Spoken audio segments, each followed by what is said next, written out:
હે હા આપણે ઓલું છોકરી હાટું આપણે જોવા ગયા હતા કાલ પ્રમ દિવસ 2 દિવસ પહેલા તો પછી તમે શું વિચાર્યું કઈ જવાબ તો દીધો ને?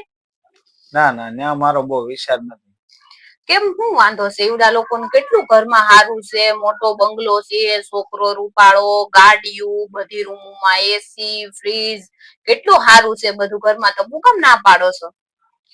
ટીવી ને એસી ને ફ્રીજ ને ગાડીઓ ને ઈ તો બધું શું છે કે સુવિધા કહેવાય, સુખ થોડું કહેવાય. કેમ? હવે ત્યાં આપણે એની ઘેરે ગયા હતા તો તે જોયું તું કોઈને એકબીજા માણસ નો વર્તારો છે, કોઈને એકબીજાને બોલવાની ભાન છે, નાના મોટા કઈ રીતે વાતચીત કરે છે એ તે જોયું તું ઘરમાં? હા એવા માણસ ને યાર આપણે સંબંધ જોડવાનો હોય? ઈ ઘરમાં સુખ સુવિધા હોય તો શું કામનું? સુખ સુવિધા જોઈને થોડી દીકરી દઈ દેવાની હોય. માણસ જોવાના, માણસ નો વ્યવહાર જોવાનો. ભલે એની પાસે રૂપિયા પૈસા કઈ ન હોય તો કઈ નઈ, ગાડી બંગલા મિલકત ને શું કરવું છે, પણ બધા સાંજે ભેગા બેહીને જમીએ એવું તો ઘરમાં વ્યવસ્થિત બધા માણસો હોવા જોવે કે નહીં? હા એ વાત હાચી હો તમારી. આ લોકો પાસે બધું છે, રૂપિયા પૈસા ગાડીઓ બંગલા, પણ શું કામનું? નકરા કઈ ગાડીઓ રૂપિયા જોઈને થોડી દીકરી દઈ દેવાય છે.